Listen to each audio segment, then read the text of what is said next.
वडा तळताना फुटतो, तेल पितो, कडक होतो, मग ही रेसिपी शेवटपर्यंत नक्की बघा.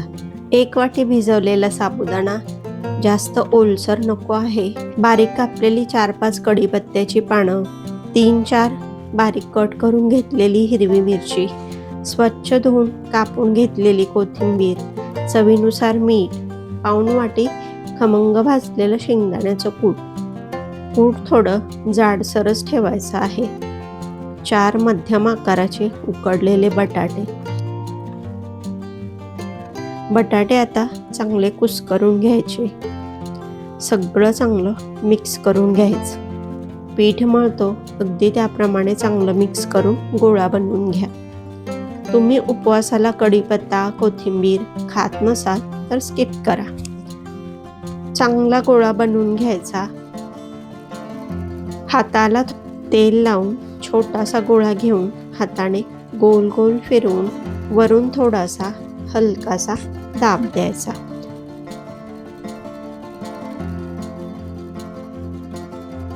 अशा पद्धतीने चपटा वडा बनवून घ्यायचा, म्हणजे तळताना मधला भाग कच्चा राहत नाही.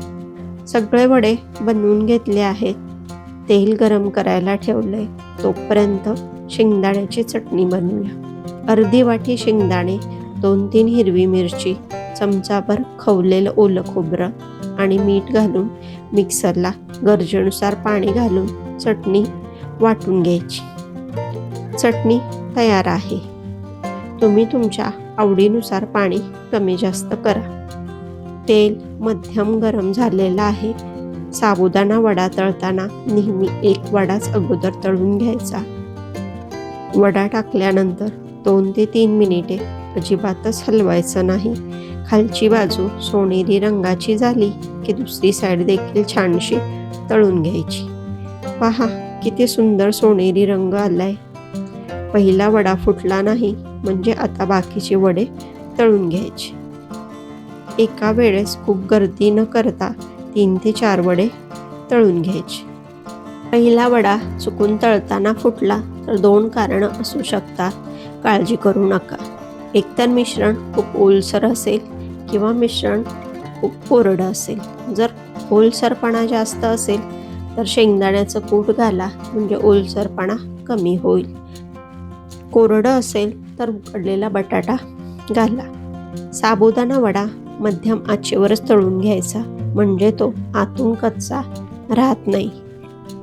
वडे तळताना तेल एकदम कोमटच असेल तर वडे तेल जास्त शोषून घेतात, किंवा एकदमच गरम असेल तर वडा वरून लवकर रंग धरतो पण आतून तो कच्चा राहतो. साबुदाणा वडा बनवताना या छोट्या छोट्या गोष्टींची काळजी घ्या.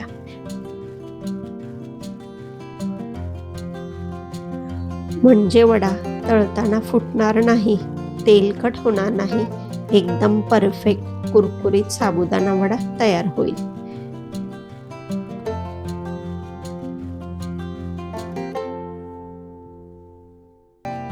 पुन्हा भेटूया नवीन रेसिपीसह.